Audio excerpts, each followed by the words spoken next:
Second one on the calculator section of your study guide. So they tell me v of t is that thing, and that x is has a value of 4 at time equal to 1.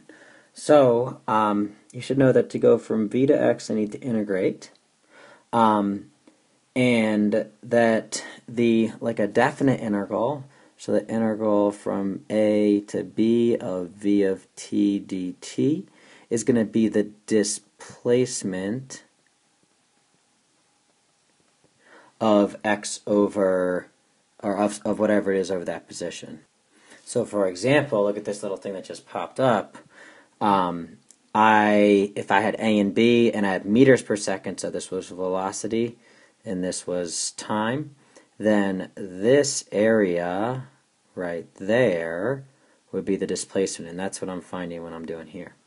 So based on that, I know that x of a, so for some position of a, is equal to that starting point at x equal to 1 plus integral from 1 to a of v of t dt.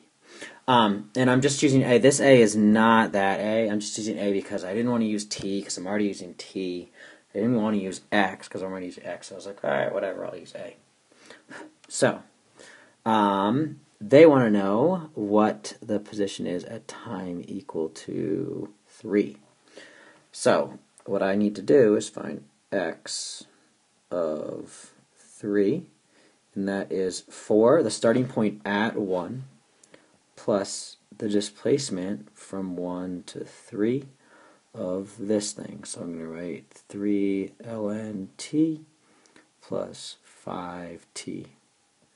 Put it in parentheses and then write my dt. So let me scroll down a little bit. So when I'm looking at this thing, you may say, oh, ln integral 1 over t.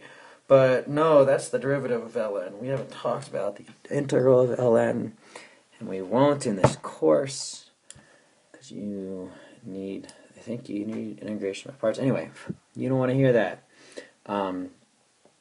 I don't have a way at this point to integrate ln. So this is where I pull my calculator out. I use fn int. So of course writing use fn int wouldn't get me any points. Writing what I previously wrote there would get me points. Even if I follow this, it's not going to give me partial credit or anything for whatever is going to go next. But in my green squiggly over there, I'm kind of telling you I would go about doing. You don't have to use your y equals screen, but I always find it easier to do that. I let y1 equal 3 ln x plus 5x. The 5, believe it or not. And then what I do is I write,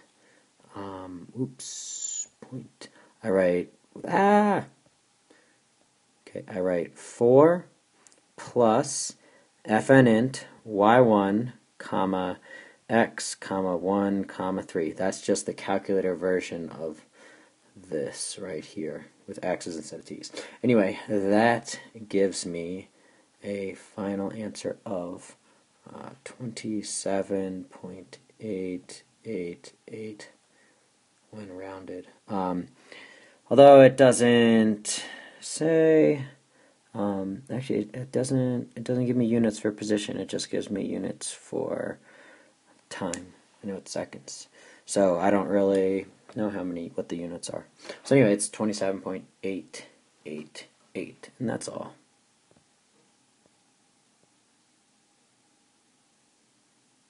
Stop. Okay.